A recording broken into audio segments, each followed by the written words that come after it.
Nah, ada informasi sebuah pondok pesantren di Karawang, Jawa Barat mengalami kebakaran hebat. Dalam peristiwa yang terjadi Senin siang tersebut, 8 orang santri meninggal dunia.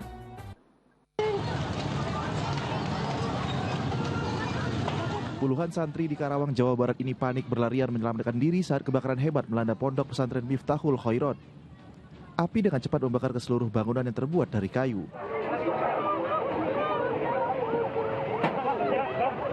8 orang santri ditemukan meninggal dunia. Mereka terjebak di dalam ruangan yang berada di lantai 2 bangunan. Diduga para korban terjebak saat beristirahat. Diduga api berasal dari korsleting listrik pada komponen kipas angin hingga mengenai kasur salah satu santri. Sebagian udah pada bisa keluar sebelum membesar sekaligus, dan yang terakhir itu yang 8 pas mau keluar api udah besar nggak bisa keluar. Terus pas mau keluar di jendelanya pakai teralis. 8 jenazah korban kebakaran dilarikan ke rumah sakit untuk diotopsi. Sementara 3 orang santri yang selamat masih dirawat intensif.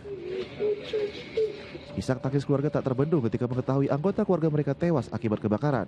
Kita sedang melakukan penyelidikan. Tadi kami sudah olah TKP. Besok insya Allah juga ada tim dari pelapor akan melaksanakan olah TKP lanjutan. Selasa dini hari, 8 jasad santri telah dibawa pulang pihak keluarga untuk disemayamkan. Syamsun Nursyam melaporkan dari Karawang, Jawa Barat. Innalillahi wa inna ilaihi raji'un. Kejadian tersebut sungguh memprihatinkan. Sejumlah santri yang menuntut ilmu harus meregang nyawa dengan musibah kebakaran. Semoga korban dapat diterima di sisi Allah Subhanahu wa taala dan keluarga yang ditinggalkan diberi ketabahan. Amin ya rabbal alamin. Nah, Pak Ustadz mungkin sebelumnya sudah mengetahui musibah kebakaran di pesantren tersebut ya, ternyata ini cukup merenggut banyak nyawa santri begitu. Ini boleh minta tanggapannya Pak Ustadz terkait insiden ini? Ya, ini tentu satu musibah ya, innalillahi wa inna ilaihi raji'un. Kita tetapi harus belajar ya, mengambil ibrah pelajaran dari kejadian ini, bahwa setiap pesantren mulai jika terjadi peristiwa yang serupa, bagaimana kemudian evakuasi dan lain-lain. Jadi semua pesantren harus juga mulai memperhatikan ya, evakuasi, apakah itu kebakaran, apakah itu gempa dan lain-lain ya. Tadi saya dengar kan ada jendela yang diteralis dan lain-lain. Nah, ini jadi permasalahan yang serba salah juga ya. Kalau seandainya ini menyulitkan evakuasi, ini kan jadi permasalahan seperti tadi.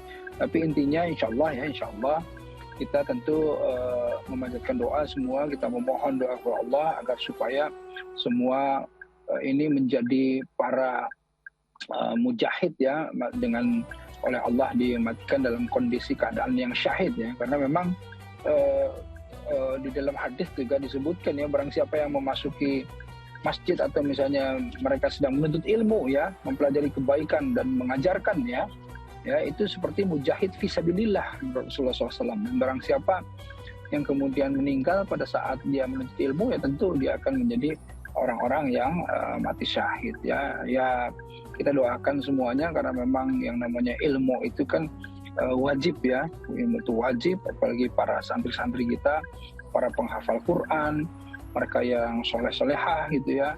Insya Allah keluarganya juga dimuliakan, diangkat derajatnya di sisi Allah. Amin ya rabbal alamin.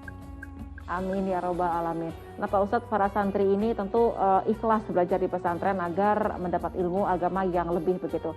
Nah, hal ini menunjukkan bahwa kedudukan ilmu dalam Islam begitu mulia. Lalu pertanyaannya, bagaimana dulu cara Rasulullah SAW dan para sahabat begitu dalam menuntut ilmu, Pak Ustadz?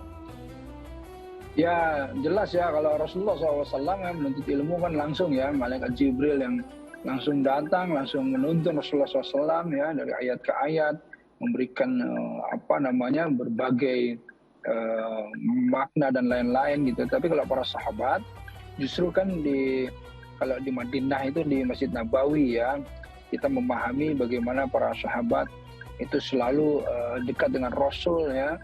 Magang artinya langsung kemudian ketika Rasul membuka majelis-majelis mereka selalu ikut. Belum juga ada para sufi yang disebut dengan sufah ya, mereka yang ada di lorong-lorong di Masjid Nabawi ya, mereka yang datang dari negeri-negeri yang jauh ya, tetapi kemudian tidur di Masjid Nabawi. Tidak jarang mereka yang tadinya juga punya harta yang banyak tetapi kehabisan hartanya dan lain-lain, tapi mereka rela untuk kemudian belajar langsung ya kepada Nabi, kepada Rasul SAW. Itulah yang terjadi dulu. Jadi yang namanya belajar itu dulu metodenya metode talaki ya, langsung bersama Rasulullah SAW, ikut kemana-mana, langsung melihat, langsung praktek bersama Rasulullah SAW. Dan inilah yang kemudian di dalam Islam yang dikenal dengan talaki atau dengan magang, insya Allah. Baik, terima kasih Pak Ustadz. Kita